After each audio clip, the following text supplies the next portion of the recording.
Can women truly uplift each other to create inclusive and supportive environments?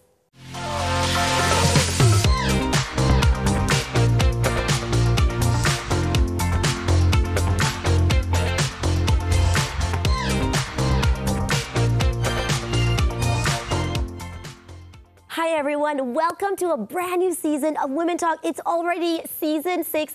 I'm Nadia and I'm thrilled and excited to be hosting the first episode for season 6. Today we have a very interesting topic, of course, to talk about. It is about toxic femininity. Now, have you heard about it? Maybe you're experiencing it. Now, all this while we may be talking about it from the viewpoint of the root causes, from the barriers that men and society places. But today we're going to dissect the root causes of toxic femininity in the case of where women themselves may be perpetuating this gender inequality. So we have two special and beautiful guests in the studio to talk about toxic femininity in the house. We have with us Wahida Hasbullah, who is a community builder and leadership coach. Thank you for being here, Wahida. And also next to her is Yasmin Khan, a clinical psychologist. Excited to talk about toxic femininity. A topic a little bit dark, but I'm sure that you can bring some vibrance and color to the table to talk about it in a positive manner. So we want to talk about toxic femininity. What does it mean to you?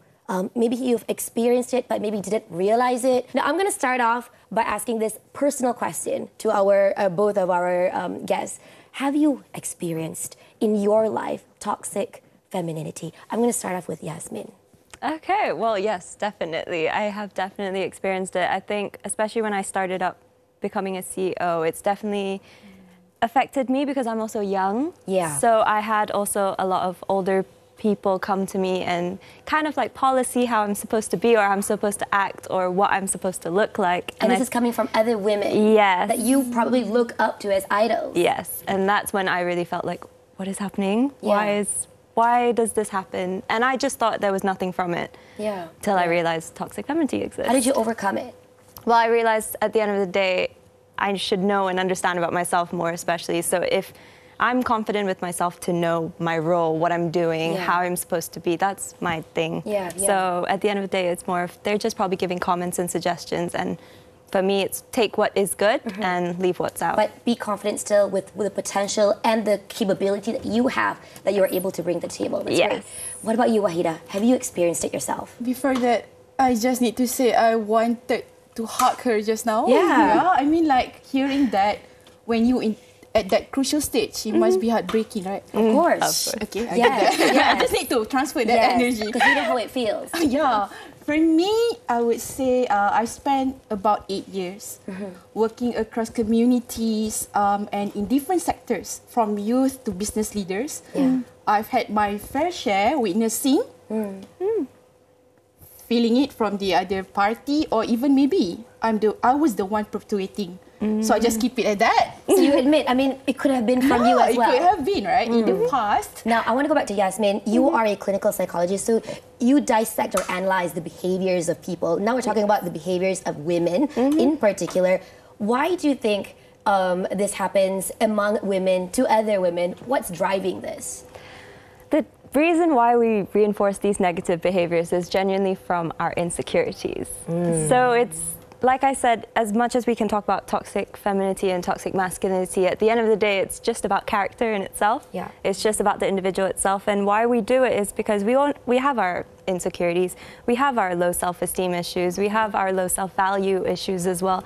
And because of that, that reinforces those negative behaviors, as easy as like gossiping or looking down on someone or judging someone. It's that toxic culture. Yes, it's basically a form of your defense mechanism. You're trying to protect something, like masking your true feelings and protect that, you know, you don't want to get hurt, you don't want to say anything. So the best way is like act superior, which is in itself wrong, because doing these negative behaviors are not helpful or beneficial for anyone.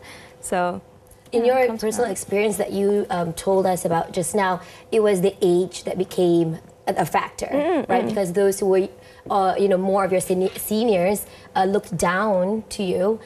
Do you think besides age, what other factors could cause this insecurity? Is it, you know, something to do with image? Because we're women, we're very visual, very vain. You know, what kind of the factors that might be causing this insecurity?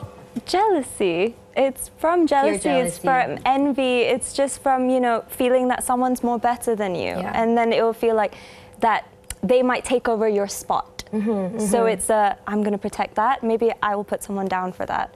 And it's not ideal and it's not good at all, but that's why people Yeah, I mean, we're supposed to collaborate, especially in the workforce. You know, we are a team, even though we have different seniorities and, you know, we have that hierarchy, but still we're supposed to uplift and help each other grow together. Wahida, you were saying that maybe it came from you. Why do you say that? Yeah.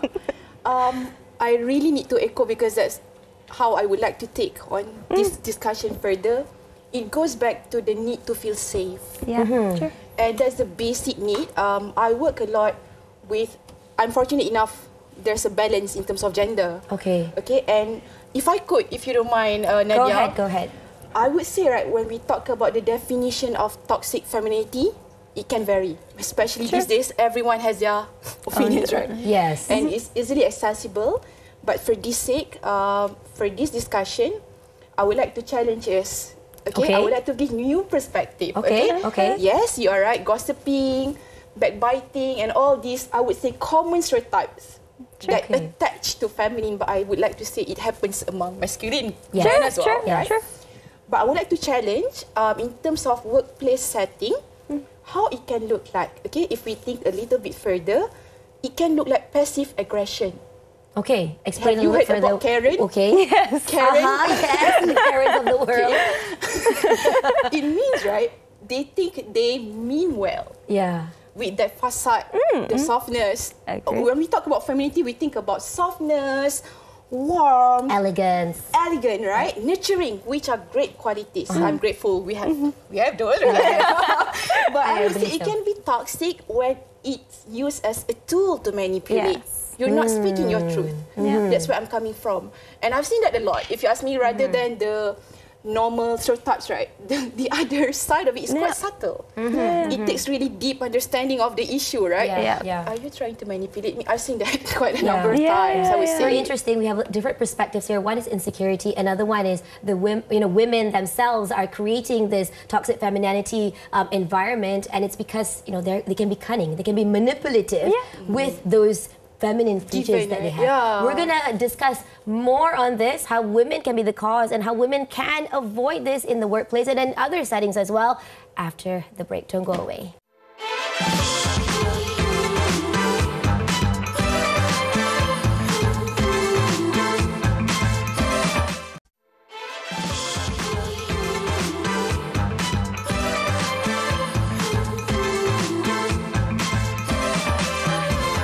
Welcome back to Women Talk. We're on the topic of toxic femininity, and with our two lovely guests earlier, we discussed about the foundation. We laid the foundation on what it is about, the definition of toxic femininity, and how it's happening in our everyday lives. All right, Wahida, you are a community builder, and you've worked with all sorts of women in different environments and settings. So what about those women who are very career-driven, high up there in the hierarchy in corporate structures, for instance? They're very successful and out there, loud.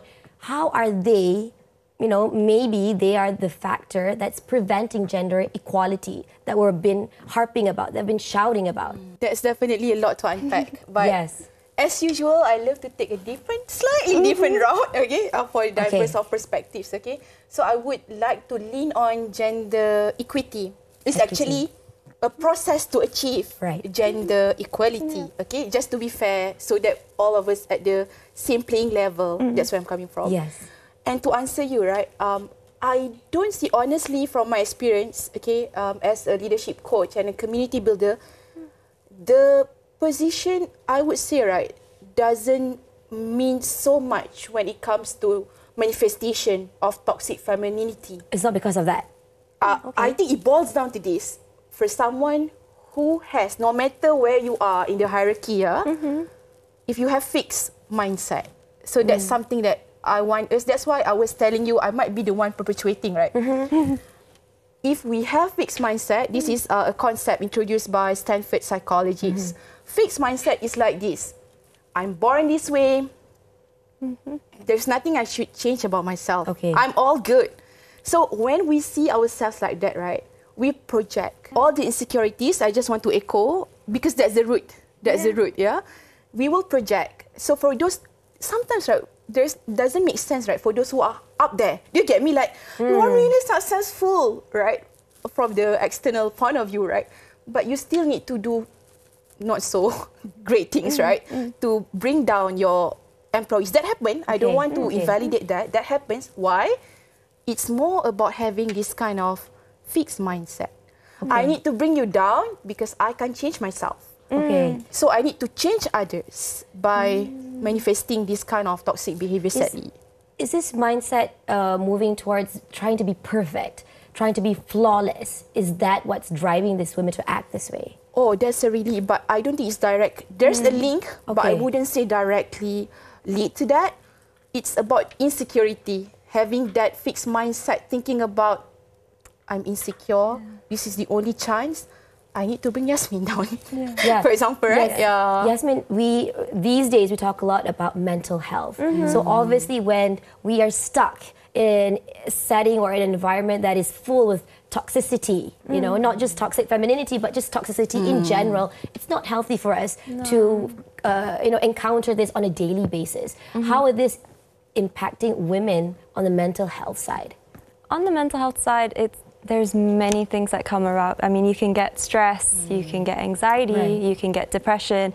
And like I said earlier about the low self-esteem and the low self-value, those also coincide with those things. And also it could lead to isolation and loneliness. So mental health-wise, it's very detrimental as well because it could really have a severe impact on a person. On top of that, I would like to add that having it happen to you, for example, it can also put you down, that you might end up, for example, projecting as well, because you might adopt. So it's a cycle that just goes on. Yes, and that's why it's just, someone has to break it. We need to talk about these things to break. I would say it's multifaceted. Right? Being a human is a complex thing. Of course it is. And on top of that, we add on toxicity, you can imagine, right? But I think the one key takeaway I would like to leave us with is the environment pulling me back, or am I the one pulling someone else back? I think it really requires humility. I'm not sure if I'm answering your answer directly, but I would like to leave with some practical reflection for us to think about. It's interesting that you brought that up, Wahida, about self-reflection, because in the next segment, we're going to focus on the solutions and the ways to overcome this toxic femininity among women. Don't go anywhere.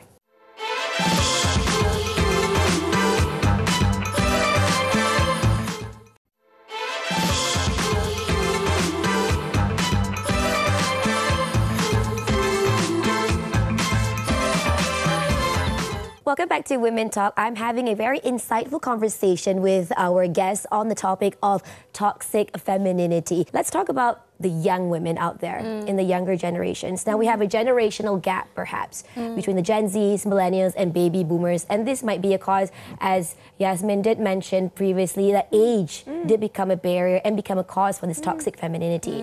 But how are we, you know, maybe here we're millennials, right? How are we going to encourage these young women to step into leadership roles when what they see, when what they witness is toxic femininity, this toxic culture? How are we going to shift their perception on the work, on the situation in the workforce? Let's redefine leadership. Can we do that? Okay. How about we're saying in the way we show up is our leadership?